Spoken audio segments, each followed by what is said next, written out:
Eh bien, bonjour à toutes et à tous. Bienvenue pour ce nouveau webinaire de patrimoine nucléaire et climat, donc PNC France. Donc, nous sommes en direct de l'amphithéâtre de l'ISTP à Saint-Étienne à l'occasion de cette 14e édition du Nuclear Day. À l'invitation de l'ISTP, Cyril Faure, à nouveau, merci pour votre accueil. Merci à vos équipes également et merci à vous, étudiantes et étudiants de l'ISTP, de nous accueillir. Nous avons aujourd'hui donc le plaisir d'accueillir 3 personnalités dont les parcours éclairent chacun à sa manière l'enjeu central de cet échange aujourd'hui, qui est évidemment la formation des compétences indispensables à la filière nucléaire française. Donc tout d'abord, Yves Bréchet, membre de l'Académie des sciences et ancien haut-commissaire à l'énergie atomique, Cyril Faure, directeur général de l'ISTP, qui nous accueille aujourd'hui dans ses murs, et Natacha Polony, journaliste, essayiste, directrice de la revue L'Audace et présidente de l'Institut français du goût. À nouveau, bonjour et merci à tous d'être avec nous et merci à vous de nous recevoir et d'être présents aujourd'hui. Merci à vous. Donc, alors la France est aujourd'hui engagée dans un nouveau programme, un programme de construction de nouveaux réacteurs et la prolongation également de son parc existant.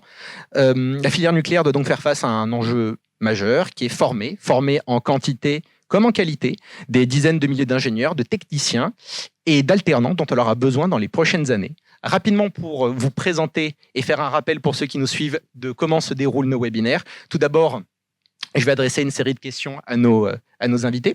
Ensuite, dans un second temps, je vais également leur poser des questions supplémentaires issues de la boîte à questions que certains d'entre vous nous ont posées au préalable.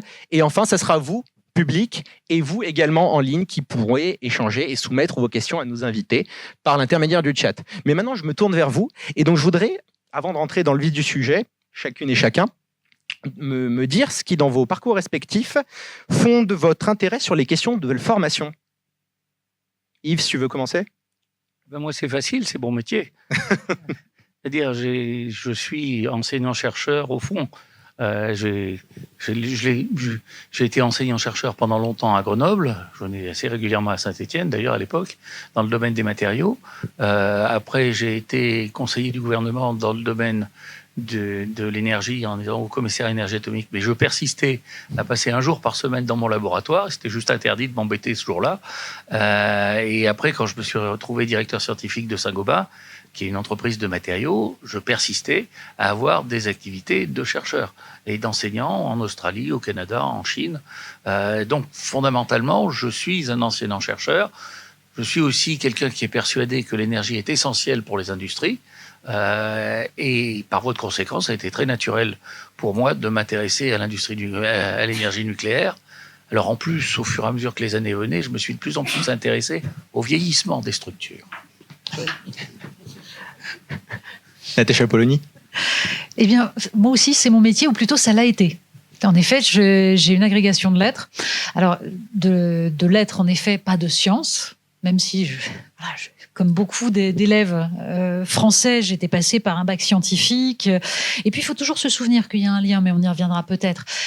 Par exemple, au concours général, les premiers en maths sont toujours les premiers aussi en latin et grec. En fait, il y a une question de structuration de la pensée. Quand on aime la grammaire, on aime aussi la logique, les sciences. Tout ça se rejoint. Et surtout, ça se rejoint sur un élément. J'ai voulu enseigner parce que je suis convaincue que c'est la transmission qui fonde notre humanité. Et que ce qui fait que l'être humain progresse, peut se tourner vers l'avenir, c'est parce qu'il a réussi à accumuler un savoir. C'est la phrase de Pascal, nous sommes des nains, mais posés sur les épaules des géants. Et c'est cela qui est important. Nous avons eu des géants avant nous, et je pense que dans la filière nucléaire, c'est particulièrement vrai.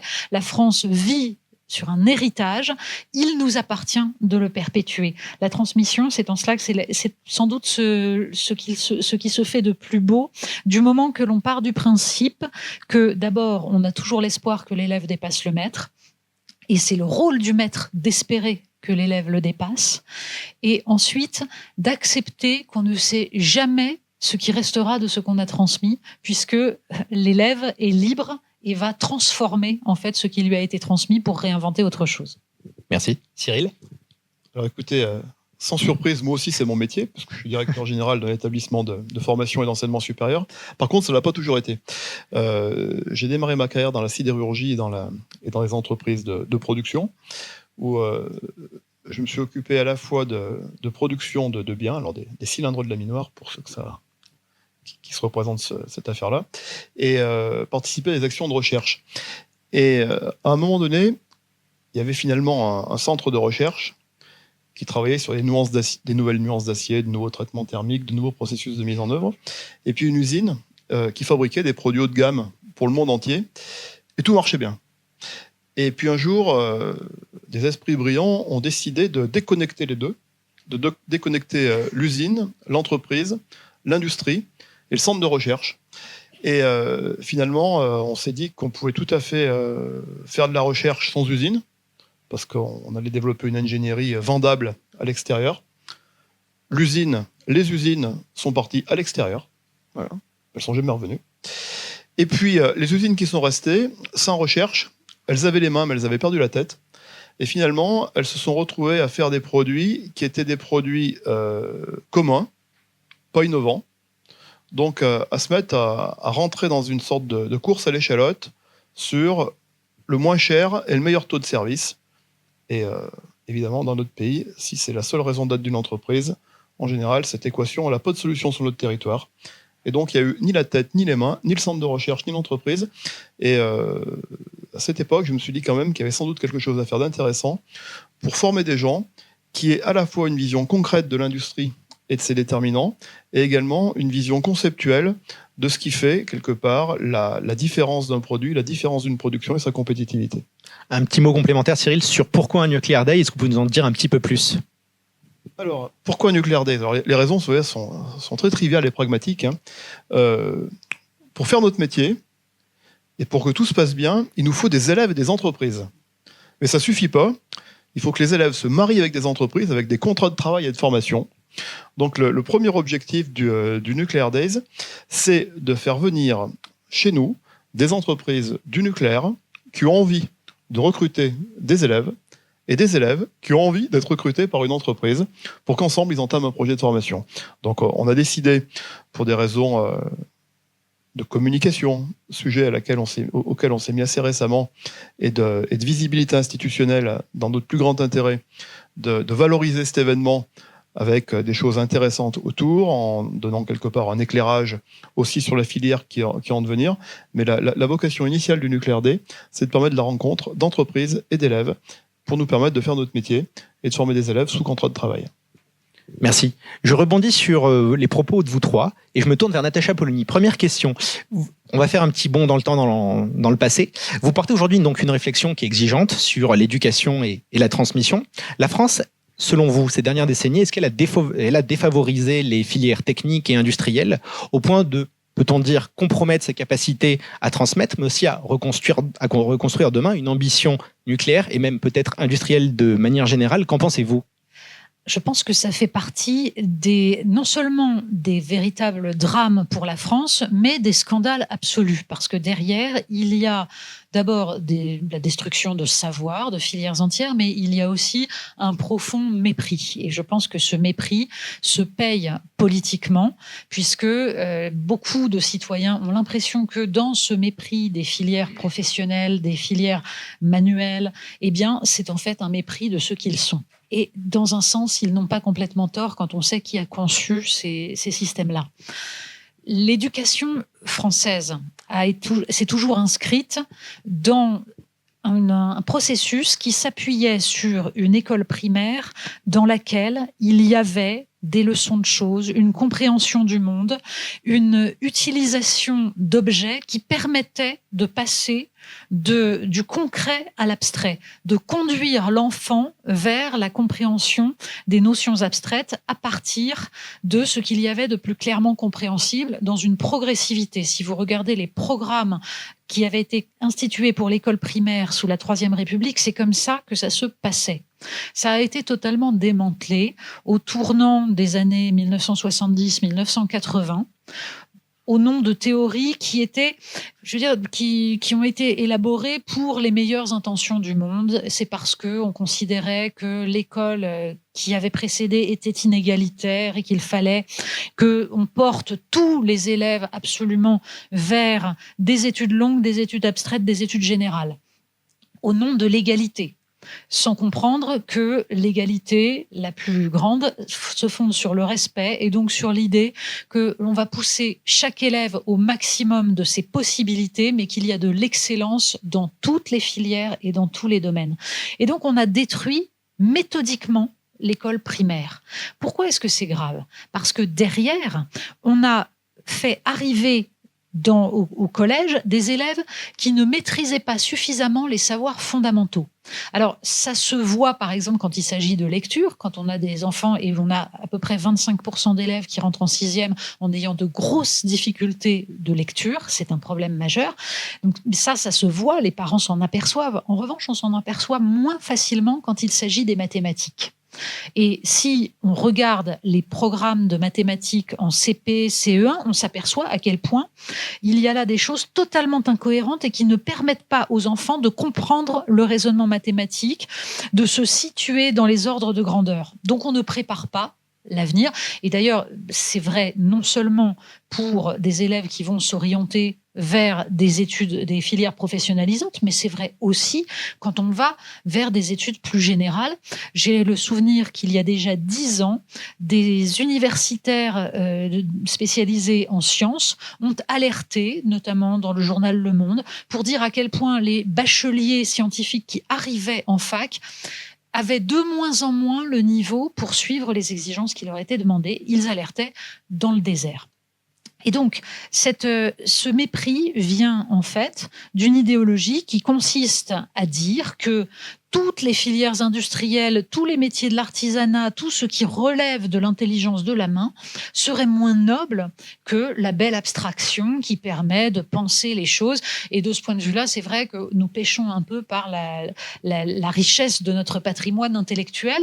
Mais si ça nous conduit à oublier que nous avons une richesse en matière de technique, d'ingénierie, d'invention, alors nous avons tout perdu. Je ne vais pas m'étendre plus, mais en effet, c'est un massacre absolu et nous ne sommes pas revenus dessus. Bien au contraire, nous orientons par défaut systématiquement et on voit encore aujourd'hui des élèves qui sont orientés vers des filières professionnalisantes parce qu'on considère qu'ils ne sont pas suffisamment bons et des élèves qui voudraient y aller et à qui on dit non, tu ne vas pas aller dans ce genre de filière, voyons.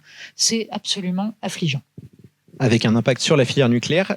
Yves, je me tourne vers toi parce que tu as beaucoup écrit, notamment sur la filière électronucléaire. Tu as dit texto, pour te citer, qu'elle nécessitait une réflexion approfondie et urgente sur la gestion des compétences, en raison notamment des départs massifs et des générations les plus âgées et d'une perte d'attractivité auprès des jeunes. Où est-ce qu'on en est aujourd'hui? Et ce diagnostic posé il y a plusieurs années, notamment devant des commissions d'enquête, s'est-il aggravé ou des signaux positifs sont-ils apparus selon toi? Alors, il y a des signaux positifs. De toute façon, je pense que c'est jamais le lieu de gémir sur le lait renversé. Il faut se dire comment est-ce qu'on avance. Il y a des choses qui sont positives dans la filière. D'abord, dans son organisation, dans les gens qui la dirigent actuellement. Il y a des choses qui sont positives dans les décisions politiques qui sont enfin prises sur la filière. Si vous voulez avoir de bonnes lectures, vous lisez le compte-rendu du comité de politique nucléaire, le 5e. Tout y est. Enfin, ça aurait pu être là il y a 10 ans, mais tout y est. Donc, tant mieux. Avec un certain nombre d'actions. Alors maintenant, en termes de compétences, il y a plusieurs choses qu'il faut regarder. Les compétences dont on a besoin dans une filière comme la filière nucléaire, c'est des compétences qui ne sont pas toujours uniquement propres au nucléaire. Vous avez des compétences qui sont propres au nucléaire, la neutronique, la thermohydraulique, la radiochimie. Ces compétences-là, c'est pas les compétences les plus nombreuses dont on a besoin dans le nucléaire. Les compétences dont on a besoin dans le nucléaire, les plus nombreuses, sont des compétences qui sont des compétences partagées avec d'autres industries. Et je pense que le problème du nucléaire, le problème de compétences du nucléaire, c'est moins le problème des compétences spécifiques qu'on peut reformer. On n'a jamais vraiment perdu cette capacité à les reformer. On a gardé des activités de recherche. Pourtant, c'est pas faute d'avoir essayé de les tuer. Ben non, elles sont vivaces. La passion scientifique a fait que ces compétences existent toujours. Elles peuvent se reformer.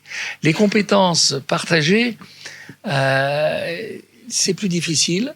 En ce sens que, comme elles sont partagées, il y a une énorme demande. Il y a une compétition d'usage, si j'ose dire.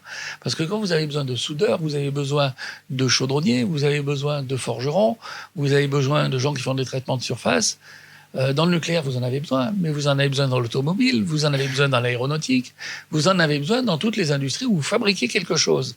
Alors, on s'en est pas forcément rendu compte quand les gens se sont mis à rêver que c'était pas la peine de fabriquer des choses. Maintenant, quand même, on finit par se rendre compte qu'il faut fabriquer des choses pour avoir une industrie qui est la richesse de notre pays. Et en conséquence de quoi, là, on a ces compétences qui manquent, mais elles manquent en nombre plus qu'en profondeur. Donc, ça veut dire qu'il faut reformer. Alors, il faut reformer avec cette double nuance qui est qu'il faut arrêter de penser aux compétences uniquement en termes des compétences dont on a besoin au niveau des ingénieurs. Il y a les compétences dont on a besoin au niveau des techniciens. Et là, de ce côté-là, la filière nucléaire a pris le taureau par les cornes avec l'université du nucléaire qui est portée par IDF, je crois, mais dans le cadre du GIFEN. Je pense que, puisqu'on est dans la région Rhône-Alpes, on pourrait aussi penser à un exemple que j'aime bien donner. Moi, je suis natif de Clermont-Ferrand, enfin de Chamalières, pour être plus précis. Et si vous y réfléchissez, à l'époque où Michelin s'est installé à Clermont-Ferrand, il fallait quand même oser installer un truc qui a besoin de caoutchouc, pile poil au milieu de l'Auvergne. Hein, je veux dire, la mer, c'est loin. Et la population qui est venue, c'est une population qui était essentiellement une population agricole. Et donc, Michelin a eu besoin de former des techniciens. Et il a créé une école qui s'appelle l'école de la mission, où il formait 10 fois plus de techniciens que les techniciens dont il avait besoin. Alors, évidemment, il gardait les meilleurs pour lui, mais les 9 autres, il ne les jetait pas à la poubelle. Les 9 autres ont irrigué tout le tissu industriel du bassin de Clermont-Ferrand. Et je pense qu'il y a un moment, il faut se dire, le nucléaire, c'est quelque chose de super important, c'est pas moi qui vais vous dire l'inverse, mais c'est super important quand c'est intégré dans un tissu industriel.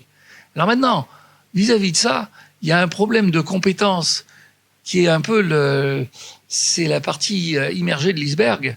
C'est ce que disait Natacha. On a à repenser en profondeur la formation et la motivation des élèves au niveau de l'école primaire, au niveau du collège.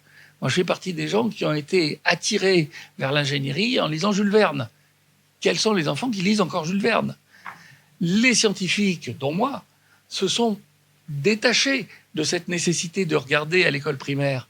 Il y a un texte que je trouve extraordinaire pour les hussards de la République, les instituteurs qui allaient dans les campagnes. Dans chaque village, il y avait une école. Hein. Ils allaient dans les campagnes, ils partaient avec dans leur pactage le grand dictionnaire de pédagogie de Ferdinand Buisson. Quand vous regardez ce texte-là, c'est pas pour faire du passéisme, mais vous regardez les auteurs des articles de Ferdinand Buisson. C'est Henri Poincaré, c'est Paul Appel, c'est Émile Borel. Vous voyez la fine fleur, c'est Jean Perrin. Vous voyez la fine fleur de la science qui considérait qu'ils n'étaient pas en dessous de leur dignité de pouvoir de pouvoir aider à former des instituteurs qui formaient des élèves. On a essayé de relancer ça avec la Fondation La Main à la Pâte, qui a fait un certain nombre de choses, et qui sont exactement dans cet esprit. Et ça vous concerne aussi, vous autres étudiants, parce que quand vous allez porter cette renaissance de l'industrie, cette renaissance de la technique, de la technologie, de la science, il va aussi falloir penser à vos petits frères, vos petites sœurs, vos cousins, vos cousines, qui sont malheureusement dans un état de la formation au niveau primaire, qui est la Bérésina. C'est un désastre intégral. Donc là aussi, il va falloir reconstruire. Donc je pense qu'il y a un certain nombre de signaux qui sont très positifs. Il y a un certain nombre de compétences qui sont là ou qui peuvent se reconstruire. À mon avis, il faut le vouloir. Hein. Il faut le vouloir, il faut le faire dans la durée. Et puis, il y a un socle qui n'est pas simplement le socle du nucléaire, qui est le socle de notre industrie, je dirais même qui est le socle de la culture. C'est ce qui fait que ce n'est pas un hasard si la Troisième République avait envoyé les hussards pour porter la République. Donc cette chose-là, c'est quelque chose qui est essentiel et qu'il va aussi falloir reconstruire.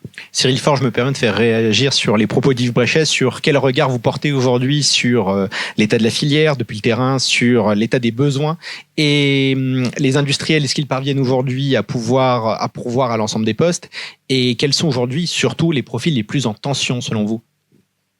Alors, pour vous répondre, il y a forcément une partie de la réponse qui est quantitative, une partie de la réponse qui est qualitative, et puis peut-être une partie de la réponse qui est un peu plus philosophique, parce qu'il faut aussi que les gens qui vont rentrer sur ces filières nourrissent aussi une quête de sens, une volonté de progresser au sein de ces filières. Bon, pour la réponse quantitative, elle va être courte. Non, Donc non, il n'y a pas assez de monde dans l'industrie en général et dans le nucléaire en particulier. Alors c'est une très bonne nouvelle pour tous les élèves qui sont là, parce que j'avais dit le contraire, ça serait un petit peu embêtant pour leur déboucher. Donc non, il n'y a pas assez de monde. Il y a vraiment une problématique quantitative. D'ailleurs, elle est quantitative pour les ingénieurs, mais elle est encore plus quantitative pour les techniciens supérieurs et les techniciens ou les gens qui occupent un profil technique dans l'entreprise. Et d'ailleurs, alors je le dis, c'est pas très à la mode de dire ça, voire même ça peut contreservir nos intérêts, mais je pense qu'on surestime le besoin d'ingénieurs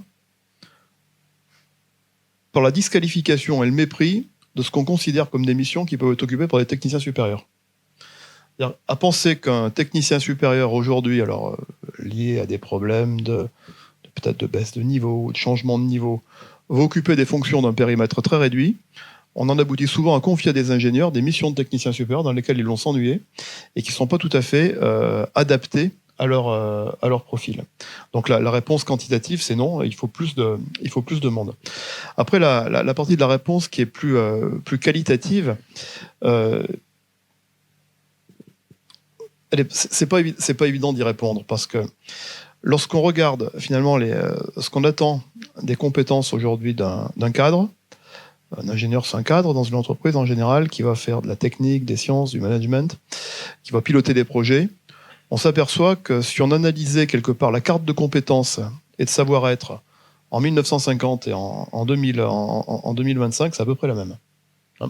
Donc les réflexes, la manière de modéliser, la manière de projeter des solutions, la manière de faire des hypothèses, d'expérimenter, de réaliser, d'en tirer des conséquences, d'avoir un savoir-être, une projection, c'est à peu près la même, et c'est aussi vrai pour un entrepreneur. Donc la carte change pas tellement sur ces données de fond. Par contre, il y a des données qui sont des données plus conjoncturelles, liées à l'état d'une filière, liées à l'état de l'économie. Là-dedans, on va retrouver la relation à l'informatique, à l'intelligence artificielle, aux données, qui va amener des inputs nouveaux au niveau des besoins, et franchement peut-être des profils nouveaux. Dans le nucléaire, par exemple, évidemment, la digitalisation de la filière, la robotique, imaginer des robots et des systèmes téléopérés pour s'empêcher d'envoyer des gens en zone contaminée prendre des doses alors qu'on peut envoyer des machines, c'est quand même existentiel. Et ça sera sans doute un frein de la filière. Aujourd'hui, on peut quand même fortement imaginer que dans un monde où on est audité par l'inspection du travail pour une assistante, si l'ordinateur est trop haut et qui cause un trouble musculo-squelettique, on a quand même du mal à imaginer qu'on va pouvoir ramper dans une conduite sous rayonnement ionisant sans que ça pose un problème quand même.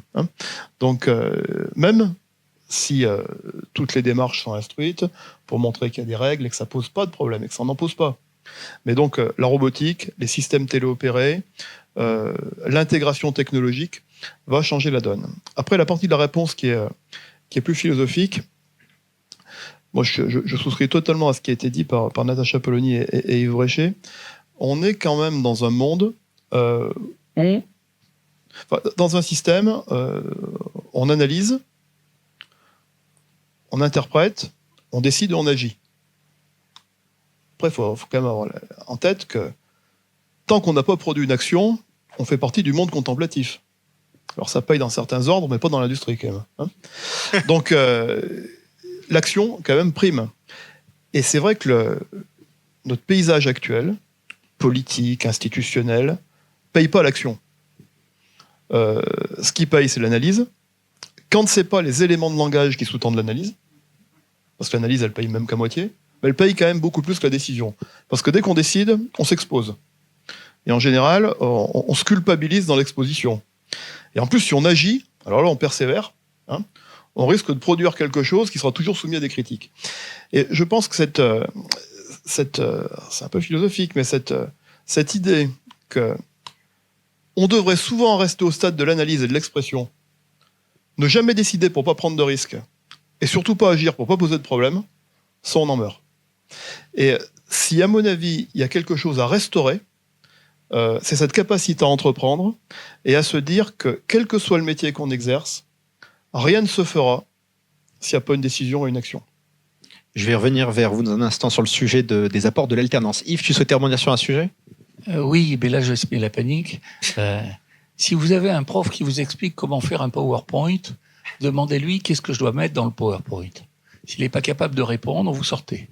Parce que fondamentalement, je pense qu'on en a marre des ingénieurs PowerPoint. Je veux dire, ce qui est de vraiment important, il faut que vous réappreniez à écrire. Un paquet de transparent n'est pas un rapport. Un paquet de transparent, c'est une collection de court-circuits de cervelle. Vous écrivez un rapport, vous écrivez 10 pages, vous pensez chacune de vos phrases, et là, vous deviendrez vraiment des ingénieurs qui permettront de décider. Donc, je pense il faut vraiment réapprendre à sortir de ce culte de l'image et revenir au respect du texte. Et si je puis me permettre, cher Yves, vous écrivez vos phrases. Vous ne demandez pas à ChatGPT de les rédiger. Je sais que la tentation est immense. Mais le fait d'écrire... Alors, j'ajouterais que écrire à la main, mais ça, alors là, je suis totalement archaïque, met en jeu la mémoire kinesthésique et donc un processus très particulier dans le cerveau. Mais écrire et rédiger permet de construire une pensée et un raisonnement. Tout à l'heure, j'évoquais la question de la grammaire. Je suis convaincue que l'abandon total de l'enseignement de la grammaire joue un rôle fondamental dans le décrochage de la France dans les matières scientifiques. Nous sommes aujourd'hui dans les enquêtes internationales au bas du classement, mais la grammaire, c'est la compréhension du monde, c'est la capacité à le penser, c'est la capacité à l'anticiper. J'expliquais toujours à mes élèves que l'indicatif est le mode du présent, donc de ce qui est. Le subjonctif est le mode de l'irréel, de même que le conditionnel. Ce sont les modes du potentiel. Si vous ne les maîtrisez pas, vous ne pouvez pas penser ce qui pourrait être. Vous êtes prisonnier du réel tel qu'on vous l'impose. La grammaire, ça sert à ça. Ça sert à comprendre la nuance. Et c'est ça qui est utile dans la science derrière, parce qu'en fait, tout se construit. La logique est la même. Cyril Faure, je reviens vers vous sur le sujet des apports de l'alternance, justement pour les besoins en formation de la filière. J'ai tout dit dans la question précédente, je plaisante. Évidemment, je vous ai parlé de l'industrie qui s'est cassé la figure parce qu'on avait déconnecté la tête des mains, c'est-à-dire le centre de recherche de l'usine. Je vous ai dit qu'aujourd'hui, c'était très important d'analyser, mais il fallait aussi agir. L'alternance, elle réconcilie tout ça, en fait. C'est-à-dire que je pense qu'il ne faut surtout pas opposer des systèmes, des écoles pas en alternance, qui sont des écoles qui forment des profils brillants, des écoles en alternance qui forment aussi des profils brillants. Donc, je ne suis pas du tout dans une logique d'opposition des systèmes. Par contre, si on raisonne au niveau de l'alternance, alors, pour des formations d'ingénieurs, la vision la plus bête de l'alternance, mais qui est fréquente, c'est de se dire, c'est bien, parce qu'on apprend des choses à l'école et on les applique en entreprise. Ça se passe jamais comme ça. Si ça se passe comme ça, c'est qu'il y a eu un problème.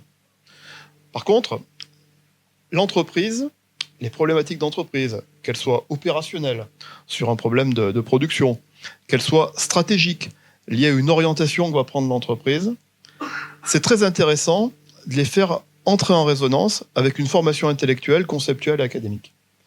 Et finalement, les bons esprits qu'on va former, c'est-à-dire des gens qui ont une tête et des mains, et un cœur si possible, c'est encore mieux, ce sont des gens qui vont mettre en parallèle une idée d'action, une idée de transformation, une idée industrielle, et des concepts, des pensées, des verticalités, des hypothèses qui seront corroborées ou non par les données de l'existant. Et je pense que ce qu'on va attendre chez des ingénieurs ou des techniciens, c'est cette capacité justement à faire des allers-retours intellectuels entre la pensée et l'action. Et si on pose le sujet comme ça, on dévalorise rien en fait. Parce que finalement, l'action sans la pensée, ça peut conduire à des drames quand même, il ne faut pas être dans le culte de l'action pure. Mais la pensée, qui se traduit jamais par une action, ça pose un problème aussi. Soit c'est le mépris de l'action, alors c'est que ça devient grave, mais c'est quand même ce qui se passe dans bon nombre de sphères de notre société quand même. L'action est quand même méprisée pour pas dire répréhensible. Et puis par contre, si la décision et l'analyse se terminent pas par une action de transformation, rien ne se passe. Il n'y a pas de centrale nucléaire, il n'y a pas de centrale chimique, il n'y a pas de voiture, il n'y a pas de biens matériels. Et après, on rejoint évidemment les propos de Natacha ce matin sur la notion de rendre physique les apports dans une société. Et on le perçoit tout particulièrement en cas de crise. C'est-à-dire qu'à un moment donné, il ne suffit pas de penser pendant le Covid à filtrer les particules et les virus pour que ça devienne un masque. Il faut un élastique et un chiffon. Je reste sur le sens de l'action, ce que vous avez dit, Cyril Faure. Aujourd'hui, face à l'ampleur de l'ensemble des besoins de la filière, notamment en compétences, suffit-il de multiplier les initiatives de formation ou le défi pour vous, aujourd'hui, il est d'une toute autre nature? Alors, pour répondre brièvement, il y a deux sujets. Je pense qu'il faut sans doute multiplier les initiatives de formation pour pourvoir aux besoins et pour former de manière suffisamment massive des techniciens et des ingénieurs pour les filières industrielles. Mais ça ne sera pas de force. Finalement, ces formations, elles doivent aussi être la conséquence d'une appétence des élèves pour entrer dans des domaines scientifiques, dans des domaines technologiques, dans des domaines industriels. Donc il faut à la fois multiplier les filières de formation, mais il faut aussi inculturer les gens à cette réalité industrielle, redorer le blason de l'industrie, de la fabrique, de la manufacture, et ne pas leur dire que finalement, être un fabricant, être un réalisateur, être un artisan, c'est un échec. Par contre, être un financier, être un banquier, être un consultant, c'est une réussite. C'est-à-dire, il faut réimprégner les gens quelque part d'une volonté industrielle et d'une volonté de s'emparer de la destinée de leur pays, de le transformer positivement. Natacha Polony, aujourd'hui, donc, on va à la question qui tombe tout juste sur le modèle éducatif français qui a longtemps privilégié donc, les filières générales au détriment des parcours dits techniques. Pensez-vous que cette hiérarchie implicite est en train de tomber, de changer, ou continue-t-elle aujourd'hui de peser dans les recrutements, notamment au sein des différentes filières industrielles? Elle pèse partout. Partout. C'est-à-dire que nous sommes actuellement dirigés par des gens qui sont faits pour contrôler, qui ont appris à administrer, mais absolument pas par des gens qui fabriquent, justement. Et c'est bien le problème.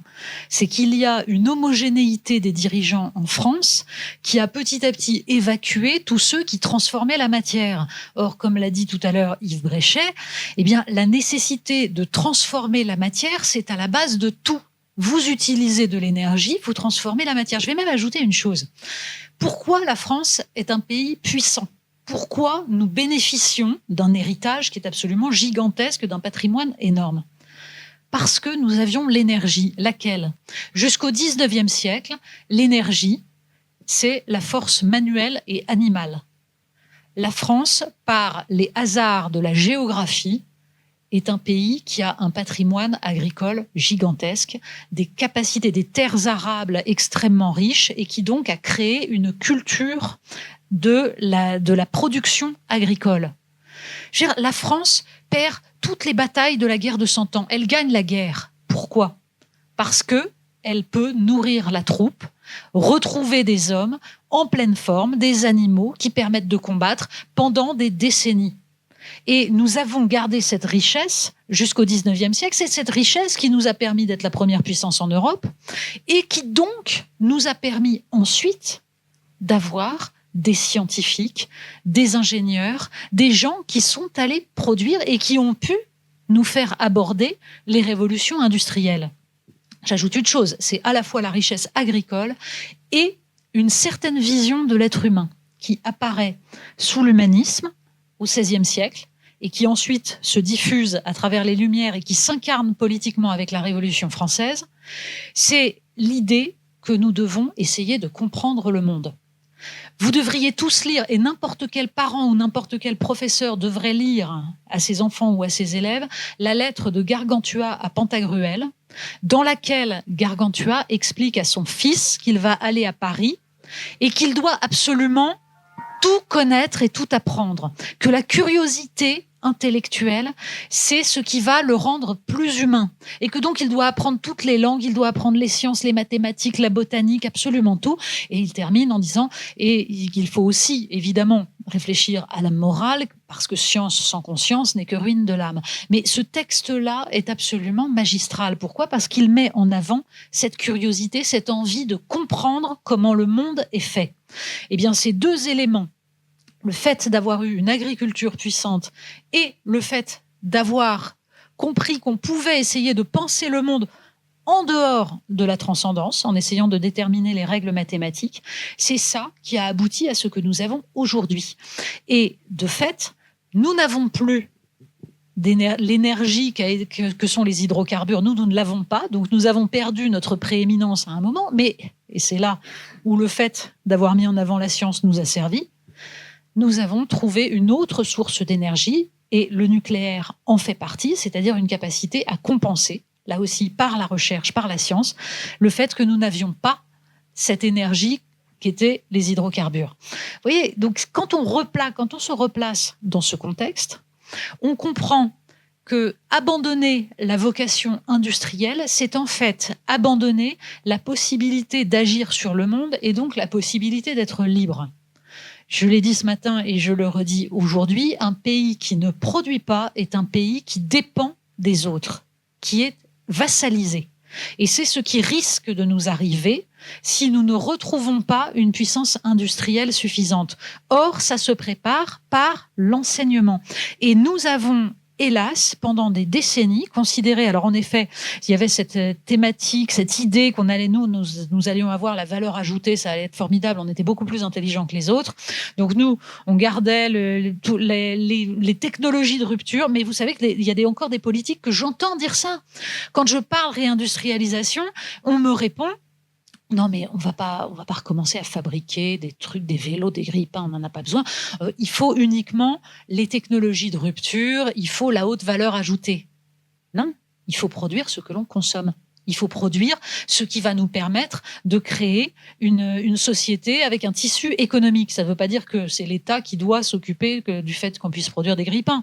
En revanche, quand il s'agit du nucléaire, c'est-à-dire d'une industrie qui nécessite des investissements que le secteur privé ne peut pas produire, alors c'est le rôle de la puissance publique d'entrer en jeu.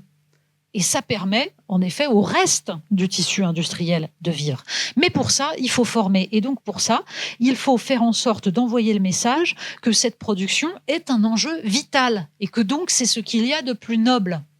Et de fait, transformer la matière, c'est ce que fait l'enfant dès sa naissance. Là aussi, c'est ce qui constitue notre humanité. L'être humain construit son intelligence par les 5 sens. Vous regardez ce que fait un bébé, il touche, il goûte, il essaye de comprendre. Donc cette matérialité-là, il faut la maintenir. Or, nous avons petit à petit décroché en fait tout le processus de formation de cette capacité à produire. Et nous avons accessoirement développer dans notre pays les 2 filières, et je pense que c'est un des drames de la France, les 2 filières qui en fait ont intérêt, en tout cas soit à ne pas regarder l'industrie, soit à la détruire, c'est le secteur financier, en effet, on est très très fort sur les banques, et la grande distribution, dont le modèle économique consiste à désindustrialiser pour aller chercher ce qui se fabrique ailleurs, pour faire croire qu'elle sauve le pouvoir d'achat des citoyens. Donc il va falloir petit à petit revenir sur ce modèle et favoriser la production sur le sol français. J'ajoute un point. Il y a les questions de formation, de compétences, donc il faut revoir entièrement le système éducatif et l'enseignement supérieur. Et puis, il y a la question de ce rapport entre consommateur et producteur.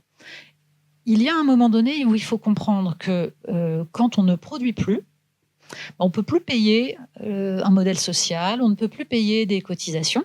Quand on achète ce qui a été produit ailleurs, on favorise des entreprises qui n'ont pas payé leurs impôts ni leurs cotisations sur place, donc on vote pour un système qui nous obligera à travailler jusqu'à 70 ans. Ça, il faut être très clair là-dessus. Et c'est ça que nous avons inventé, cette mécanique absolument absurde. Donc revaloriser l'industrie, revaloriser l'agriculture, c'est-à-dire les métiers qui produisent, et donc faire en sorte d'y préparer les jeunes en leur disant que c'est là qu'ils vont être utiles, non seulement pour leur pays, mais aussi pour eux-mêmes, parce qu'il est épanouissant de produire et de faire quelque chose de ses mains et de tout simplement de faire quelque chose pour la collectivité, eh bien, tout cela, c'est la dynamique dont on a besoin. Donc oui, ça nécessite de revoir à peu près tout, puisque pour l'instant, notre modèle est fait exactement à l'inverse. Et j'ajoute, Natacha Polony, une petite précision par rapport à ce que vous disiez, c'est qu'aussi on trouve dans les métiers industriels des salaires 20 à 30% plus élevés qu'en moyenne que ce qu'on trouve dans les services. Donc c'est favoriser l'industrie, c'est éviter la paupérisation également. Rappelons-le, les métiers de service que nous avons développés, on n'a pas du tout développé la haute valeur ajoutée, etc., comme on le prétendait. On a développé des emplois de services précarisés qui sont très souvent financés par la collectivité et des gens à qui on ne donne aucun statut, ce qui est absolument scandaleux. Mais dans la mesure où justement il n'y a pas assez de rentrée d'argent, l'État se paupérise et donc on n'est pas capable de donner un statut aux gens qui exercent ces métiers. Vous voyez que c'est pour ça qu'il faut penser le système dans sa globalité. Yves, je reviens vers toi pour revenir sur une autre de tes citations qui est dans le nucléaire, on apprend en faisant. Et que donc en l'absence de grands projets industriels pendant à peu près 20 ans, on a brisé cette fameuse chaîne de transmission. Aujourd'hui, selon toi, comment on peut reconstruire ce lien? Est-ce qu'on peut déjà le reconstruire entre générations? Et est-ce que le trinôme jeune confirmé, jeune retraité que tu proposes, c'est une piste réaliste aujourd'hui? Alors, d'une certaine manière, pour répondre à cette question, je vais rebondir sur la question de l'alternance. Parce que je pense si on veut réfléchir à la question de l'alternance, il faut aussi se poser la question de la formation continue. Et je ne parle pas des formations continues, des UV ping-pong et autres pipeaux et coloriages, la vraie formation continue. C'est vraiment important parce que on vit dans un monde industriel où les compétences dont on a besoin évoluent. Elles évoluent pas au gré de la pub, elles évoluent parce qu'elles doivent évoluer, parce qu'on a un progrès technique. Et moi, j'enseigne de temps en temps au Canada. Quand j'enseigne au Canada, dans l'amphi, vous avez des gens qui viennent de l'industrie et qui viennent suivre un cours. Et ils sont même payés par leur industriel pour faire ça, et souvent. Et ça a d'énormes avantages. D'abord, ça veut dire que les jeunes rencontrent ceux qui vont devenir. Hein, ça, c'est la première chose. Pour un enseignant, c'est un vrai bonheur, parce que quand je dis une bêtise, il y a quelqu'un qui dit non, c'est pas du tout comme ça que ça se passe.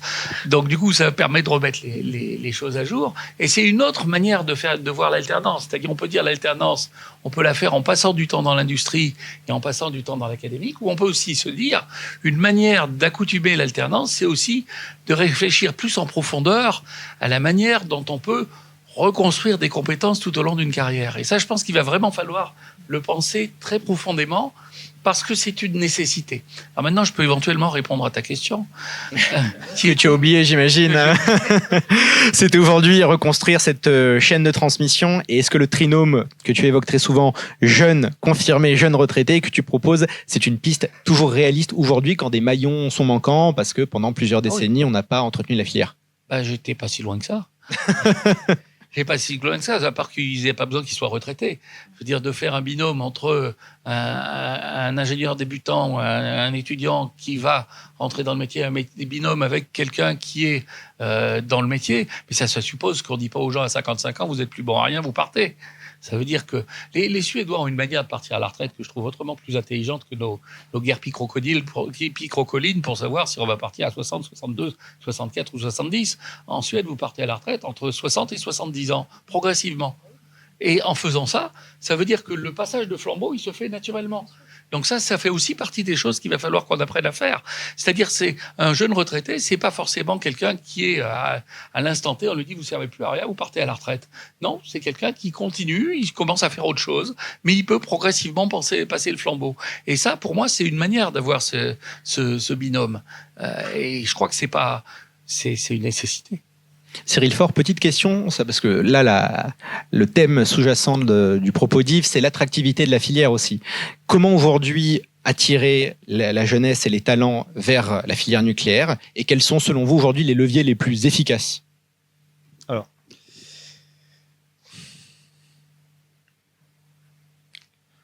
c'est compliqué de vous répondre parce qu'on y arrive partiellement. Il faut en être conscient. Donc, si je vous donne une réponse complète sur 2 mois, je serai un menteur, parce qu'en fait, on manque d'ingénieurs dans l'industrie, on manque d'ingénieurs qui s'orientent naturellement vers l'industrie, et du fait de plusieurs problèmes. Donc, il y a tout ce qu'on a évoqué. Donc, je ne vais pas revenir dessus. La désappétence pour le concret, pour la réalisation, etc., et la primauté du virtuel, finalement. Hein. Mais au-delà de ça, il y a des choses plus tangibles. On est à Manufrance ici, enfin dans le site Manufrance, Saint-Étienne, la vallée de Londaine. Il faut le savoir, dans des coins comme le nôtre, mais c'est à plein d'endroits en France, hein, y compris dans d'autres et dans des grandes métropoles, vous avez quand même, on a vécu, on vient de le dire, une phase de désindustrialisation. Il faut savoir que dans un bassin minier, sidérurgique, mécanique, on a désindustrialisé. Ça veut dire qu'il y a des wagons de gens qui sont partis à la retraite, pour pas dire à la casse, quelquefois à 49 ans avec une indemnité et une retraite anticipée. Et ça a marqué aussi profondément des familles sur le fait que l'industrie ne paye pas. Et quand je dis ne paye pas, je ne parle pas d'euros au sens large. C'est-à-dire qu'elle ne paye pas en termes de développement personnel. Parce qu'aujourd'hui, on se dit peut-être ça, mais il y a 20 ans, on expliquait qu'il n'y aurait plus jamais besoin de soudeur et de chaudronnier. Hein, quand même. C'était quand même des sous-métiers, que ça s'achetait à l'extérieur, qu'on allait penser bureau d'études, et que l'usine du monde, c'était plus chez nous, la tête du monde, c'était chez nous, et j'ai dit, on a perdu l'usine et la tête. Hein. Mais ça imprégnait quand même un certain nombre de territoires sur le fait que des familles disent à leurs enfants, aux petits-enfants, ta réussite passera par le fait, si tu peux l'atteindre, de rester dans une sphère conceptuelle et pas dans une sphère de l'action, et encore moins dans une sphère industrielle, parce que d'une manière ou d'une autre, c'est un déclassement. Et les familles qui disent ça l'ont vécu. Donc on ne peut pas non plus leur en vouloir. Et ça, il faut un temps pour enrayer ça. Ça veut dire aussi que pour attirer des gens, il faut les réenchanter sur un sujet, et avec une force au moins supérieure à celle qui les a désenchantés. Il y a quelque chose qui existe, je pense qu'il y a un levier puissant, c'est que les nouvelles générations, plus sans doute que les anciennes, et que la mienne notamment, sont nourries quand même par l'éthique, la quête de sens, et l'idée de donner un sens à leur vie et à leur action. On rajoute les sujets qui sont des sujets premiers, comme des sujets de rapport au monde équilibré, des sujets climatiques, des sujets de liberté, des sujets de souveraineté. Si on veut donner du sens à tout ça, si on veut que tout ça se réalise, ça ne sera pas incantatoire. C'est-à-dire que les solutions à l'empreinte climat, à l'empreinte énergétique, les solutions climatiques, ce qui va permettre de conjuguer notre système social, notre niveau de vie sans décroissance. Alors si on accepte la décroissance, on est sur un autre sujet. Mais notre niveau de vie sans décroissance et le sens qui nourrit un certain nombre de générations passe forcément par des solutions techniques, technologiques et scientifiques. Donc je pense que ce qui peut renchanter les gens à rentrer dans l'industrie, à rentrer dans le domaine scientifique, c'est finalement ce qui nous en a fait sortir, une sorte de quête de sens, et de se dire que finalement, on est sans doute dans une carrière supérieurement intéressante, supérieurement valorisante, si on s'oriente vers l'action, et si on s'oriente vers le fait d'intellectualiser et de réaliser des solutions qui permettront de conjuguer bien vivre et climat. Et je pense que l'industrie peut permettre ça. Natacha Polony, concernant le réenchantement notamment de la filière nucléaire et de son image, vous avez été directrice de plusieurs rédactions. Est-ce que vous avez observé un basculement ces dernières années dans l'opinion publique ? Et est-ce que les médias aujourd'hui ont un rôle à jouer selon vous pour redonner ces lettres de noblesse à la filière nucléaire ? Alors oui, il y a évidemment un moment favorable et il y a un bouleversement dans l'opinion. Alors, c'est pas tant dans l'opinion d'ailleurs. Le problème, ce sont les décideurs essentiellement. Parce que, bon, qu'il y ait quelques opposants parmi les citoyens, et il y en a, des gens qui sont farouchement opposés au nucléaire pour des raisons profondes de mémoire. On en a beaucoup moins en France qu'il peut y en avoir dans les autres pays d'Europe, mais il y en a quelques-uns. Il y a des militants. Bon. Mais globalement, le problème qu'on a eu, c'est surtout d'avoir des dirigeants alors, entre ceux qui étaient des militants antinucléaires et ceux qui s'en contrefichaient, qui comprenaient absolument pas l'enjeu, il y a eu une conjonction. Je citais ce matin, encore une fois, vous qui êtes jeunes, allez voir, c'est absolument hallucinant, les vidéos sur Internet. Vous allez trouver un débat entre Dominique Voynet, donc, qui est devenu ministre de l'Environnement juste après, et le prix Nobel de physique Georges Charpak. Et vous avez donc une politique qui explique au prix Nobel de physique que des turbines à gaz vont dégager moins de gaz à effet de serre qu'une centrale nucléaire et que donc il faut très vite abandonner le nucléaire. Franchement, les bras vous en tombent. Parce que de fait, des décisions ont été prises comme ça. Alors, les décisions ont été prises je le disais, il y a eu des militants. Et puis, il y a, par exemple, il faut se souvenir, ce que ça a été la façon dont s'est jouée la filière nucléaire. C'est très simple. À l'automne 2011, sur un coin de table dans un café, Martine Aubry, qui dirige le Parti socialiste, et Cécile Duflot, qui dirige le Parti écologiste, veulent faire une alliance pour les législatives de 2012. Donc, il faut se répartir les postes. Et donc, pour ça, il faut faire un accord de gouvernement. maintenant, comment on fait pour se mettre d'accord? Ah bah oui, mais nous, les Verts, on veut la fin du nucléaire parce que c'est pas bien le nucléaire. Bon, bah ok, alors on accepte, alors on va faire un programme, on supprimera 50% du nucléaire français. Bon, bah ok, top là. Et François Hollande devient président de la République et il accepte ce programme qui lui est remis, puisque derrière, ça permet d'avoir des postes de députés, que ce soit des postes socialistes ou verts. Puis derrière, ça se perpétue, c'est-à-dire que personne n'enraye la machine, personne ne vient dire mais enfin vous êtes complètement fou. Et ça voilà, donc sous François Hollande, la décision est prise de fermer. Alors on prend la première. Pourquoi on prend Fessenheim? Parce que c'est à côté de la frontière allemande et que les Allemands n'aiment pas le nucléaire. Alors, ils nous expliquent que c'est parce que, attention, c'est dangereux et que donc il faut surtout fermer cette centrale-là qui vient d'être rénovée à coups de milliards, bien sûr, donc qui est parfaitement opérationnelle. Mais c'est aussi parce que les Allemands, ça les dérange un petit peu que la France ait un avantage compétitif avec une énergie bon marché. Donc, comme Angela Merkel a renoncé d'un coup au nucléaire sous la pression de ces écologistes, eh bien, si on peut torpiller un petit peu la filière française, c'est mieux. Ça s'appelle le couple franco-allemand.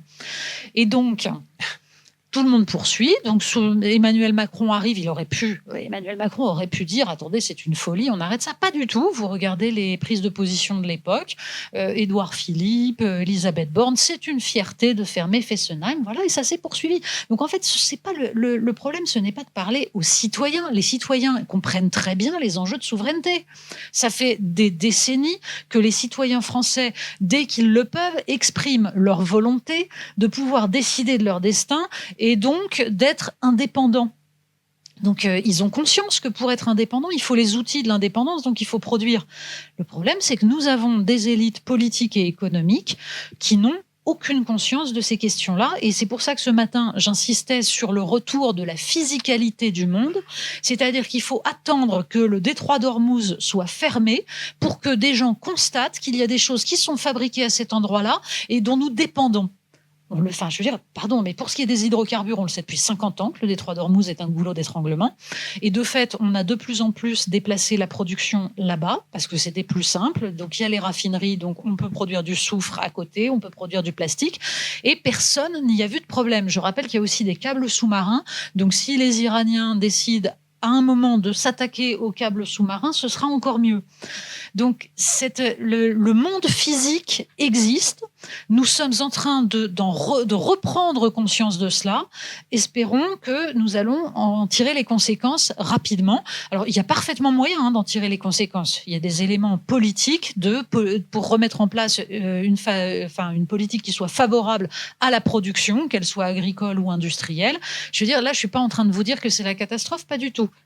Il y a des actions à mener, on peut les mener, et en plus, les Français applaudiront. C'est une question de volonté. Yves, tu souhaitais rebondir ? Oui, mais je rebondirai volontiers sur la question de savoir comment réattirer vers la filière nucléaire. Alors d'abord, je pense qu'il y a une première chose, c'est qu'on voit bien le mur quand on est au pied du mur. Et on sait exactement où on est maintenant. Donc, ce qui est quelque chose, ce qui est une filière dont on avait honte est devenu une filière dont on a compris le besoin et on est en train d'en comprendre la nécessité. Quand on en comprend la nécessité, on doit aussi comprendre le fait que pour qu'elle soit souveraine, il faut qu'on soit capable de pouvoir se rendre indépendant de la mine, d'où l'idée de faire une filière nucléaire classique, renouveler le parc qu'on a et de mettre en place une filière qui assure ce qu'on appelle la fermeture du cycle. Et ça, c'est les réacteurs à neutrons rapides. C'est tellement évident qu'on se demande comment on a mis aussi longtemps à comprendre. Enfin bon, évident, il faut leur expliquer longtemps. Enfin, il semblerait qu'ils ont compris. Alors maintenant, je voudrais quand même revenir à la question, parce que pour moi, le nucléaire n'est qu'une partie de l'histoire. Il faut réenchanter l'industrie. Et alors, je vais vous raconter une histoire. Il y a pas très longtemps, il y a un des étudiants sur LinkedIn qui m'a recontacté. Il m'a dit, je me souviens très bien, quand je vous ai eu comme prof à Grenoble, vous nous aviez dit, si vous n'êtes pas capable de comprendre ce que ressent un ingénieur qui traverse le pont qu'il vient de construire, devenez banquier. Alors, il n'est pas devenu banquier, il est devenu ingénieur.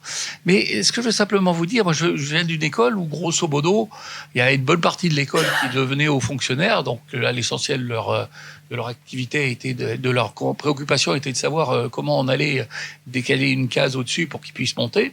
Il y a ceux qui sont devenus financiers, alors ils ont fait plein de sous, ceux-là.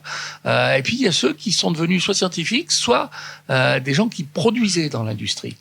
Et puis, quand on devient vieux comme moi, 40 ans après, on fait une réunion de promotion, puis on rencontre les anciens.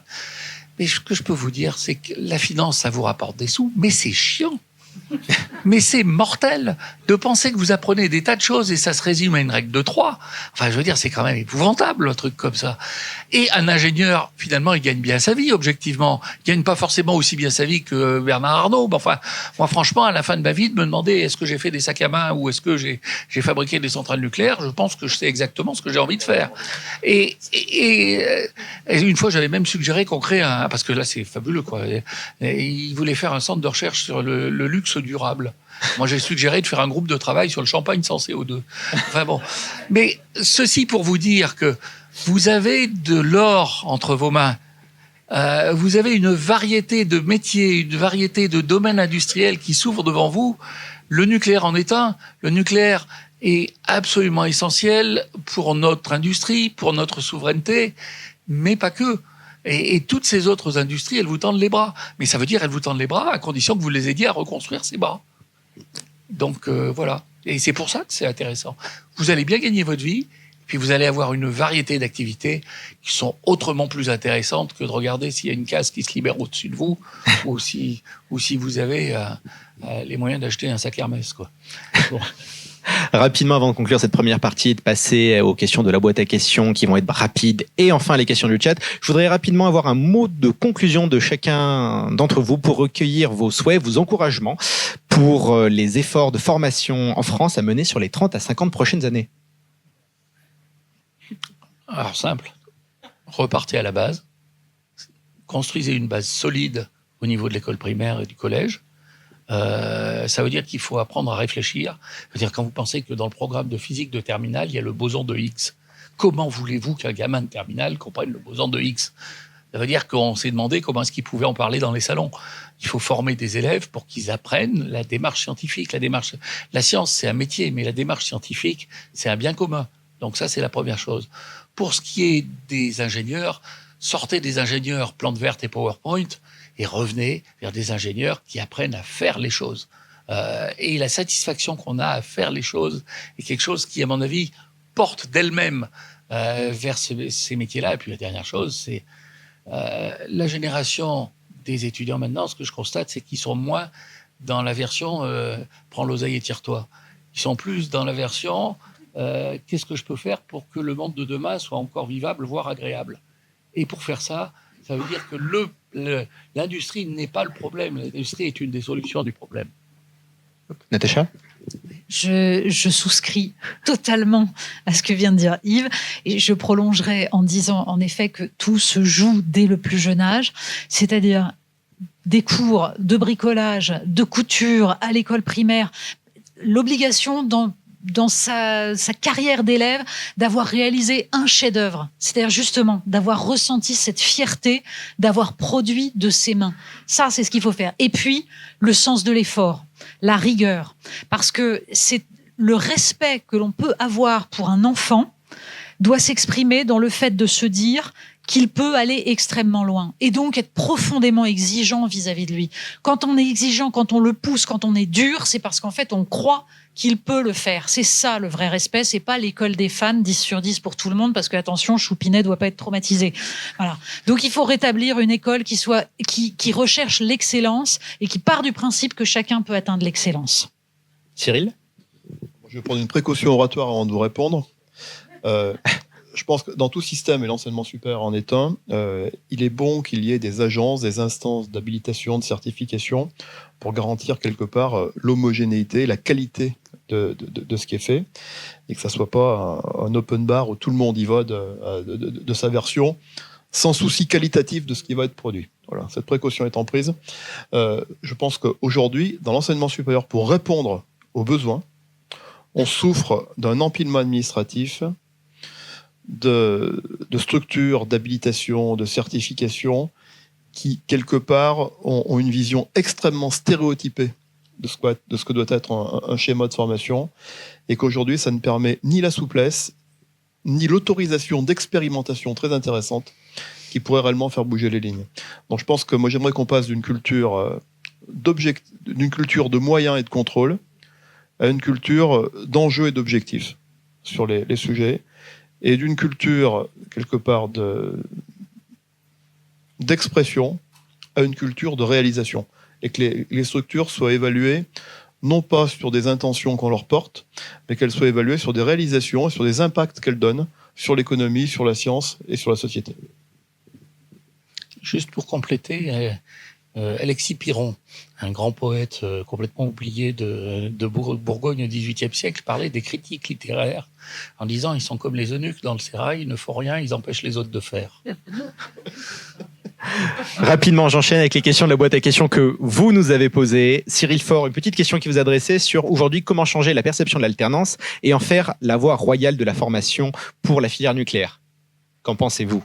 Alors, pour moi, réponse toute simple. Je pense qu'il ne faut pas en faire la voie royale, il faut en faire une voie excellente parmi d'autres voies royales. L'alternance ne résout pas tout, donc il y a des tas d'opérations de formation, y compris sans alternance, qui sont tout à fait vertueuses. Par contre, si la question devient comment en faire une voie aussi royale que les autres et totalement reconnue, je pense que...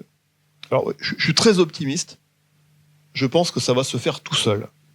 Parce que tout ce qui est exprimé aujourd'hui sur la nécessité de concrétiser, de rendre physique, de rendre opérationnel, de décider, de donner corps aux intentions et aux décisions, quelque part, milite vers cette logique d'alternance.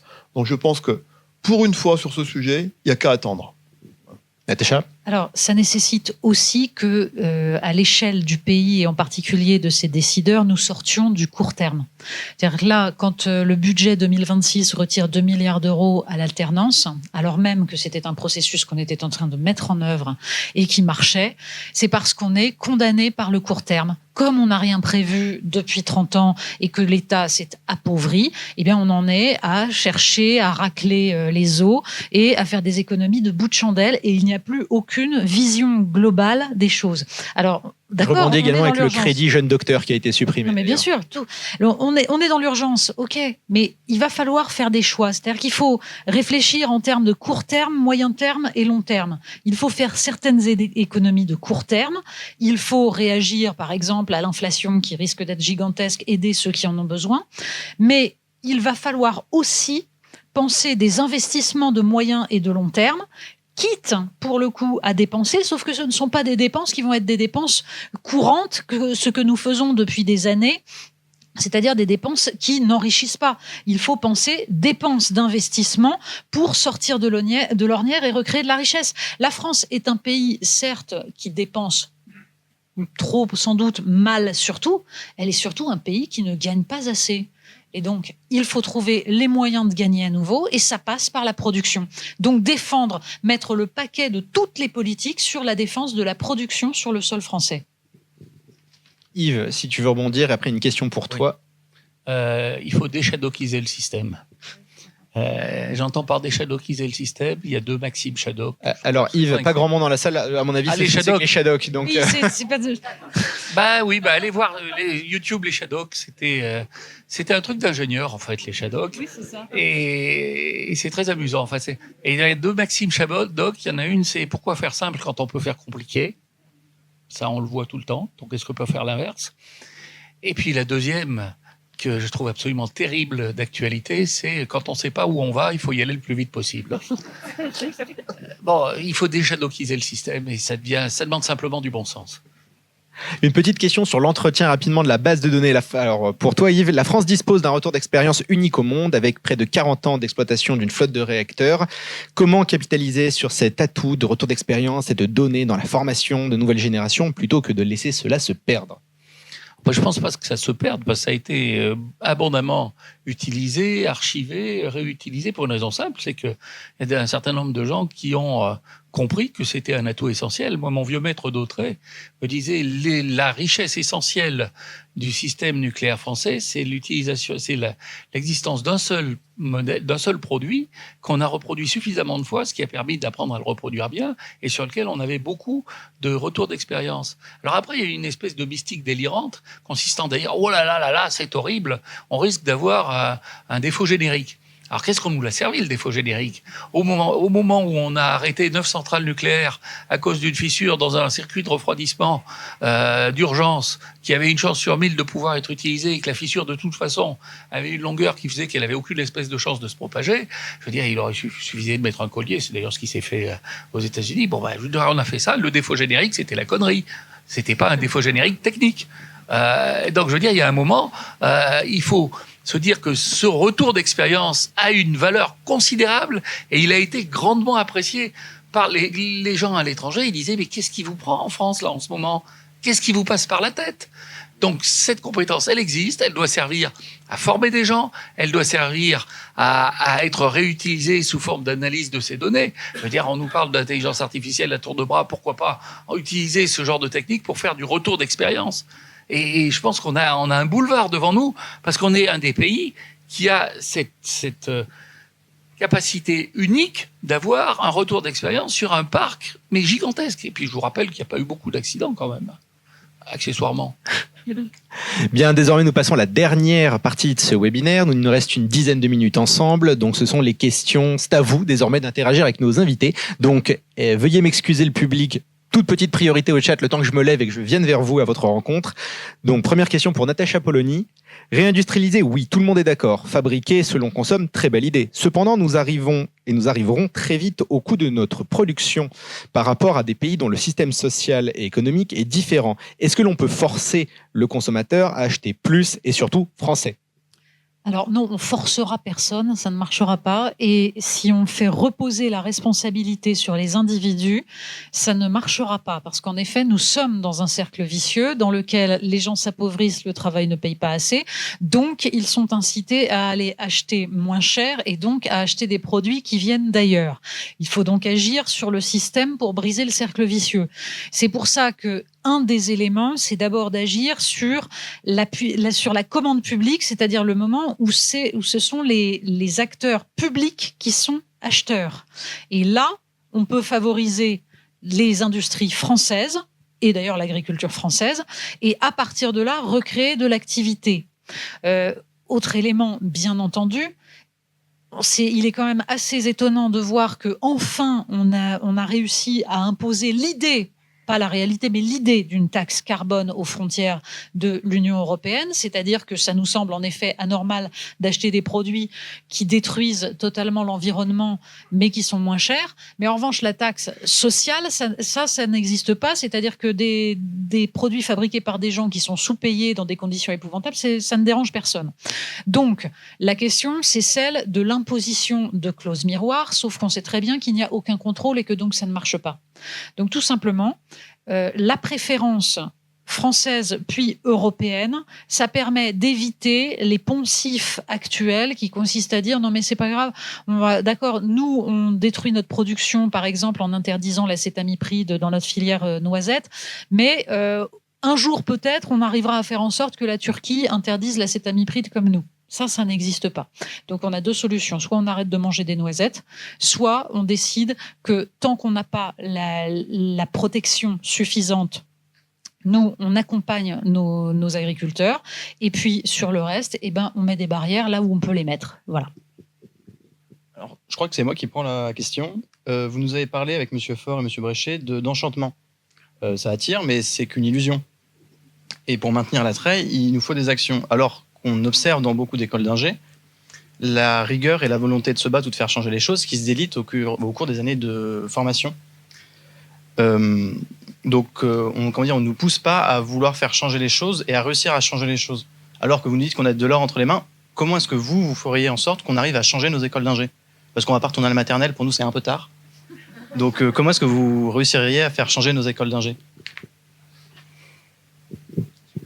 Demandez pas... Juste une chose, demandez pas à changer les écoles d'ingé, changez-vous. Parce que fondamentalement, si en 3 années d'école d'ingénieur, vous avez perdu le dynamisme de vouloir changer les choses, je ne veux pas vous voir à 65 ans. Donc, et changer les choses, ça ne veut pas dire renverser la table. Se dire, on a besoin de, par exemple, le respect de l'environnement, ok, parfait, mais c'est pas une religion, ça. C'est-à-dire comment on le fait en vrai. Mais ça, vous êtes adulte et c'est à vous de le faire. Et je pense que si vous parlez avec vos profs, ils vous aideront. Il faut pas essayer de faire. Si on essaye de faire changer les structures, c'est sans espoir. Il faut travailler avec les gens qui ont envie de faire changer les choses. Moi, c'est ce que j'appelle le RGDA, le réseau des gens d'aplomb. Choisissez les membres du RGDA, discutez avec eux, voyez ce que vous pouvez partager. Vous serez pas forcément toujours d'accord, mais après vous choisissez à l'endroit où vous allez aller. Moi, j'ai passé toute ma carrière à me demander où est-ce que je serais le plus utile. Je me suis parfois trompé, passé 6 ans à essayer de convaincre un politique de la pertinence de réfléchir avant de décider. Mais bon, ceci dit, j'y ai appris des choses quand même. Et je l'ai fait en toute bonne volonté. Je me suis dit, bon, là, j'ai l'impression que c'est là que je serais le plus utile. Donc, vous avez la vie devant vous pour ça. Donc, si j'ai bien compris, je prends la suite. 2 questions très rapides. La première, devons-nous penser souveraineté nationale ou bien européenne? Et si on pense souveraineté européenne, est-ce que l'Europe des nations est encore viable dans cet objectif-là? Et ma deuxième question, pour moi, quand on parle réindustrialisation, on ne parle pas assez des services publics qui en découlent. Il y a une relation d'équivalence, à mon sens, entre ces deux, c'est-à-dire que sans réindustrialisation, nous n'avons pas de services publics, et sans services publics, nous n'avons pas de réindustrialisation. J'étais très récemment élu local. Quelles suggestions vous pourrez faire aux différentes municipalités pour les accompagner et justement essayer d'avoir une transition qui se fasse à la fois dans les territoires et dans les métropoles pour attirer à la fois les entreprises, mais aussi les salariés? Alors, je vais commencer par la deuxième question, c'est-à-dire le rapport entre services publics et réindustrialisation. C'est central comme question. D'abord parce que dans le processus de désindustrialisation, on voit très bien comment ça s'est passé. C'est-à-dire que c'est vrai pour chaque petite ville française, pour chaque sous-préfecture. Vous avez en gros la grosse industrie qui s'en va. Derrière, ce sont les commerces de centre-ville qui ferment. Derrière, vous avez une démographie en berne puisque les jeunes vont chercher du boulot ailleurs. Et comme la démographie baisse, eh bien, on retire les services publics. Donc d'abord le tribunal, l'hôpital, etc. Et maintenant, c'est même les postes. Donc la mécanique se fait dans un sens, elle doit se faire dans l'autre sens. C'est-à-dire qu'il ne peut pas y avoir de réindustrialisation qui, par définition, se fait dans les territoires qui sont les territoires ruraux. On n'installe pas une industrie au milieu d'une métropole. Et c'est d'ailleurs ça qui est intéressant, en fait. Eh bien, pour ça, il faut que la puissance publique fasse son travail, c'est-à-dire un travail d'aménagement du territoire. Si vous n'avez pas les lignes de chemin de fer, les routes qui permettent d'irriguer le territoire, vous ne pouvez pas réindustrialiser. Donc chacun doit être à sa place là-dedans. Et c'est un travail de lien entre l'État et les collectivités locales. Ça veut dire que les collectivités locales doivent aussi se réorganiser. En fait, dans un monde idéal, on arriverait à réformer le millefeuille territorial. Même dans un monde idéal, on arriverait à modifier la réforme des grandes régions faites par François Hollande qui ne tient pas compte des bassins de vie, de l'histoire des territoires, et on recréerait quelque chose, une organisation qui soit structurante, avec des élus locaux qui auraient leur propre capacité à lever l'impôt et à fixer le taux d'imposition pour être responsable devant les citoyens et qu'on arrête de leur prendre absolument toute leur marge de manœuvre. Vous voyez, et ensuite, on travaille en partenariat entre l'État et ses collectivités locales en définissant des bassins économiques cohérents et donc en donnant les moyens, puisque le rôle de l'État, c'est ça. Le rôle de l'État, c'est de rétablir l'égalité entre les territoires. Dans le sens où, aujourd'hui, c'est pour ça que toutes les oppositions entre liberté et égalité, est-ce que vous êtes plus pour la liberté, plus pour l'égalité, ça n'a aucun sens. Quand vous grandissez dans un territoire rural, par exemple du côté d'Aurillac, et qu'il vous faut plus de temps aujourd'hui qu'il y a 50 ans pour atteindre Paris, je ne vois pas comment vous exercez votre liberté. Voilà. Donc, le rôle de l'État, c'est de rétablir une forme d'égalité pour que chacun puisse exercer sa liberté. Ça passe par cet aménagement du territoire, ça passe par un grand plan ferroviaire, par exemple, parce que c'est du transport décarboné et que c'est beaucoup plus intelligent. Vous regardez ce qu'ont fait les Suisses, par exemple, en termes de plan ferroviaire, avec le dernier kilomètre uniquement pour des camions qui roulent à l'électricité, c'est quand même un peu plus intelligent. Deuxième question, qui est tout aussi centrale, souveraineté nationale ou souveraineté européenne? Alors, premier point, une question de définition. La souveraineté, c'est la capacité à décider pour soi-même en dernier ressort. Donc, ça ne se divise pas. Ce qu'on peut penser à l'échelle européenne, c'est l'indépendance. Et il faut le penser, et on aimerait bien que les instances européennes soient capables de penser en termes d'indépendance. Le problème que nous avons, c'est d'abord un problème de conception, puisque nous sommes dans une structure européenne qui est en fait à la fois fédérale et confédérale. Et donc, on n'a pas choisi, mais on voit à quel point actuellement la Commission, petit à petit, disons, sort un peu des traités, outrepasse ses prérogatives sur les questions notamment de défense et de politique étrangère. Or, je rappelle que si la France a conservé une industrie de défense puissante, que nous devons absolument, sur laquelle nous devons nous appuyer pour le reste, c'est justement parce que c'est hors marché. C'est justement parce que ça ne concerne absolument pas tout ce qui relève des décisions européennes et que donc nous avons pu faire nos propres choix. Donc le problème que nous avons dans l'état actuel de l'Europe, c'est qu'on ne peut pas s'en sortir tout seul, évidemment. On ne va pas sortir. En plus, les économies sont imbriquées, on a besoin les uns des autres et il nous faut la taille critique pour répondre aux enjeux actuels. En revanche, il faut avoir conscience qu'il y a des intérêts divergents et que la construction actuelle de l'Europe amplifie ces divergences.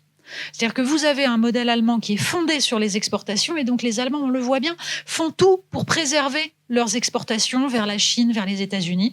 Les Allemands continuent à choisir la dépendance militaire vis-à-vis des États-Unis et là, leur façon de sauver leur industrie automobile, c'est d'utiliser les 100 milliards qu'ils veulent mettre dans la défense pour réinvestir là-dedans, mais absolument pas pour une autonomie européenne. Pas du tout. C'est du business. Et donc, ils signent des partenariats avec l'industrie de défense américaine. L'autre modèle qui est problématique, vous avez par exemple le modèle irlandais. La réussite économique de l'Irlande est fascinante. Elle est due au fait que l'Irlande est un cheval de Troie des GAFAM et de l'industrie pharmaceutique américaine. Et que donc, le fait que ce soit un paradis fiscal permet aux holdings américaines de s'installer là et ensuite de diffuser. Et dernier modèle qui pose problème, les Pays-Bas, là aussi, paradis fiscal et surtout fondé sur les importations. Donc, leur modèle économique, c'est tout arrive. Les produits chinois arrivent par Rotterdam, on touche les droits de douane et on diffuse dans le reste de l'Europe. Donc, ce qui me gêne dans ce concept de souveraineté européenne, c'est qu'il sert à masquer les choses. En fait, il permet de mettre un grand flou. On dit on va agir en européen. C'est qui les Européens? On fait comment? On se met d'accord avec qui? Moi, je suis convaincue que nous avons des liens fondamentaux avec certains pays européens. Actuellement, par exemple, nous pouvons créer des liens avec l'Italie et la Pologne sur les questions industrielles, sur les questions d'armement, parce que ils ont des intérêts convergents avec nous. Il faut s'appuyer sur d'autres pays, la Grèce par exemple. On peut aller voir du côté du Portugal, l'Espagne aussi par certains côtés, même si on peut ne pas être d'accord sur tout. Donc il y a moyen de s'appuyer sur les autres et de recréer une force. En revanche, utiliser une espèce de religion européenne pour masquer les problèmes, ça va aboutir à détruire l'Europe. Or, nous en avons besoin. Donc, il faut au contraire affronter nos divergences. Ça nécessite que la France retrouve sa place parce que quand elle est trop faible, eh bien, elle ne peut pas faire valoir sa vision de la souveraineté qui, à mon avis, est bénéfique, surtout dans l'époque actuelle, pour l'ensemble des Européens parce que, de fait, quand même, nos partenaires sont en train de s'apercevoir que les États-Unis ne sont pas des amis. Et ça ne date pas de Donald Trump. L'extraterritorialité du droit américain, c'était avant Donald Trump. L'IRA, c'est Biden qui l'a fait. Donc, de toute façon, les États-Unis sont, pour nous, on va dire, des alliés dont il faut rester à l'écart. Donc, si nous ne sommes pas suffisamment forts en Europe, nous n'arriverons pas à le faire comprendre aux autres. Alors, je peux peut-être, non pas compléter, mais en ce qui concerne la souveraineté, je suis tout à fait d'accord quand mal nommer les choses, ça augmente le malheur du monde. Je veux dire, d'imaginer qu'on a une autonomie au niveau de chaque pays européen, c'est juste pas raisonnable. C'est pas vrai, ça marche pas. Industriellement, le marché, l'échelle pertinente, c'est l'échelle européenne. Par contre, la souveraineté, moi, je suis un lecteur assidu de Tocqueville et de Montesquieu. La souveraineté va avec la responsabilité. La responsabilité va avec l'élection. Vous êtes dans une situation en Europe où vous avez une commission qui passe son temps à outrepasser les traités et qui a créé une situation où plus personne n'est responsable de rien devant personne. Donc vous avez une espèce d'aristocratie molle qui a réussi à n'avoir plus que pour seule unique fonction de s'engraisser de prébande et de travailler à sa propre reproduction, ce qui est la définition biologique du parasite. fondamentalement, ça ne va pas pouvoir durer. Donc, si on veut sauver l'Europe, il faut la sauver de ses déviances. Bon, voilà, c'est tout ce que j'avais à dire. Alors, bonjour à tous. Alors, moi, j'avais une question sur le sujet de la souveraineté de l'Europe et de l'Europe. On a en Europe beaucoup de terrains et beaucoup de pays qui ont des réalités financières et sociales qui sont très différentes. Tous les pays ne fonctionnent pas pareil, tous les pays n'ont pas les mêmes savoir-faire.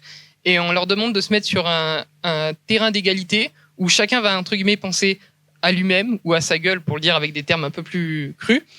Et on fait face à cette réalité-là, avec des lois pour tout le monde, qui ne sont pas applicables à toutes les réalités des pays. On centralise le pouvoir en dehors de la réalité.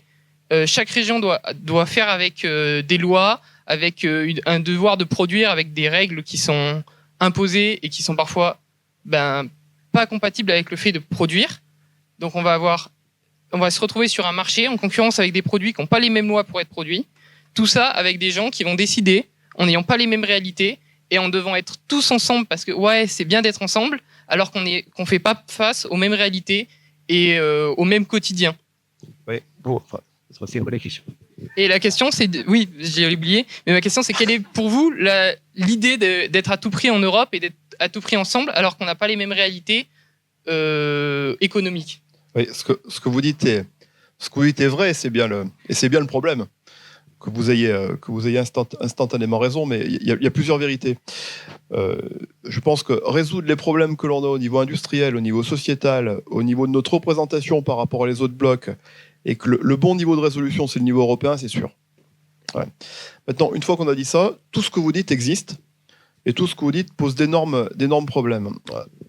Ce qui nous pénalise, je pense, aujourd'hui, c'est qu'aucun politique, ce qui n'est pas vrai, c'est pas vrai chez les industriels, mais en tout cas, aucun politique ne s'est donné une constante de temps suffisante pour résoudre ça. Tout ce que vous évoquez, c'est-à-dire il y a une Europe de défense, il y a une Europe sociale, il y a une Europe de l'écologie, il y a une Europe industrielle, et tout ça doit converger quelque part avec des règles et des contraintes qui sont relativement identiques dans l'intérêt du climat, dans l'intérêt de la société, dans l'intérêt du niveau de vie commun, dans l'intérêt des consommateurs. Sauf que ça prend du temps. Ça nécessite de changer des choses, ça nécessite de modifier des rapports de force, quelquefois de faire du lobbying. Et les politiques qui doivent traiter ces problèmes, quelque part, pour fixer un plan directeur qui permette d'arriver là où on souhaite, avec l'Europe qu'on souhaite, se donnent pas le temps, parce que précipités dans des éléments de langage, précipités dans des alliances, précipités dans des conditions électorales, ils ne sont pas dans la constante de temps, qui est la constante de temps d'une transformation profonde de l'Europe pour tenir compte de tout ça. Et ça, c'est un vrai problème, mais c'est un problème qui se change par les élections, c'est un problème qui se change par voie démocratique et qui se change aussi par les choix quotidiens des consommateurs. Si je peux apporter une nuance, je dirais que je suis d'accord avec Yves Bréchet sur un point essentiel. L'Europe est la bonne échelle en matière de marché, en matière de compétences. Nous avons des choses à faire ensemble, c'est une évidence. C'était beaucoup plus facile en 1957 quand on a fait la communauté européenne avec des pays qui étaient homogènes économiquement.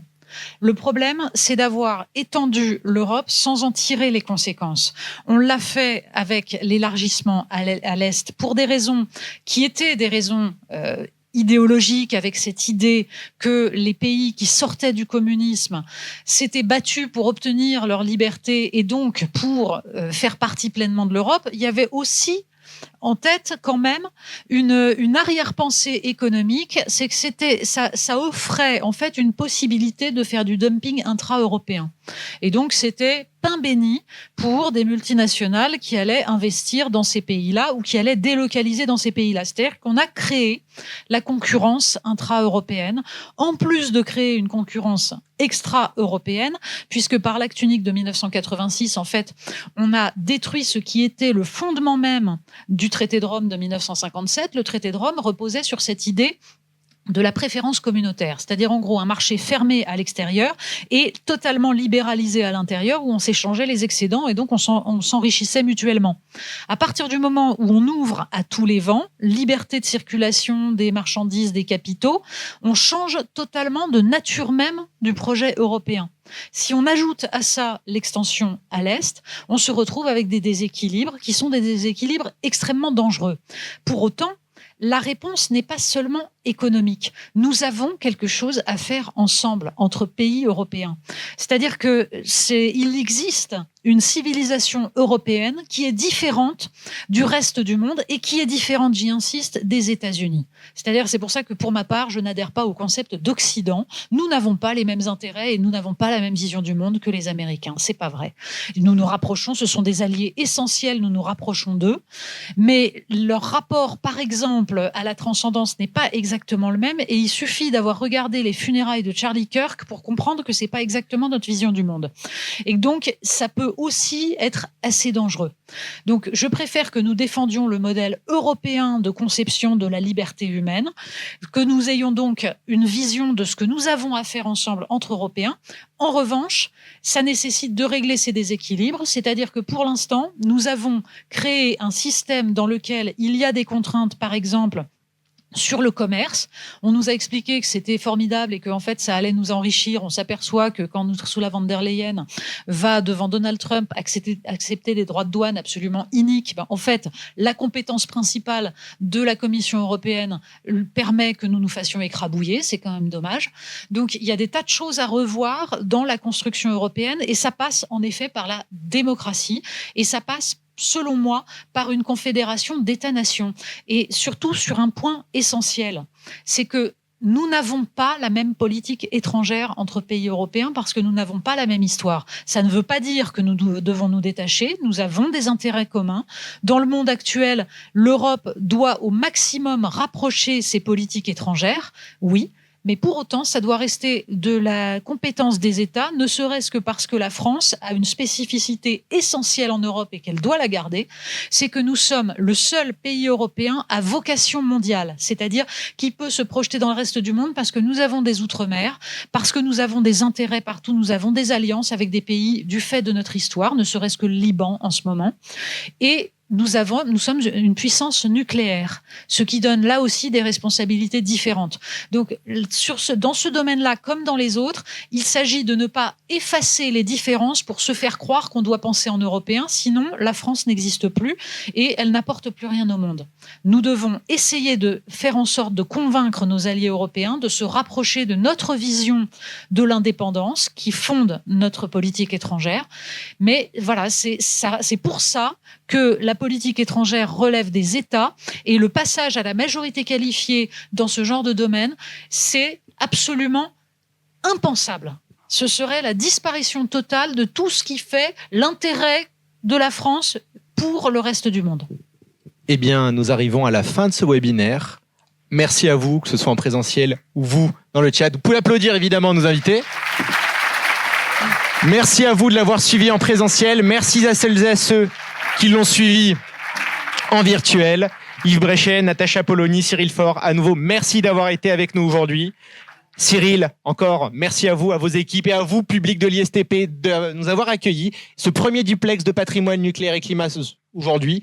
Je vous donne rendez-vous et on vous enverra le lien également pour notre webinaire de clôture de cette saison 2025-2026 dans très peu de temps, mi-juin, où nous aurons le plaisir de recevoir à nouveau cette fois-ci en tant que PDG d'EDF Bernard Fontana. Je vous souhaite un bon après-midi puis je vous dis à très bientôt. Au revoir.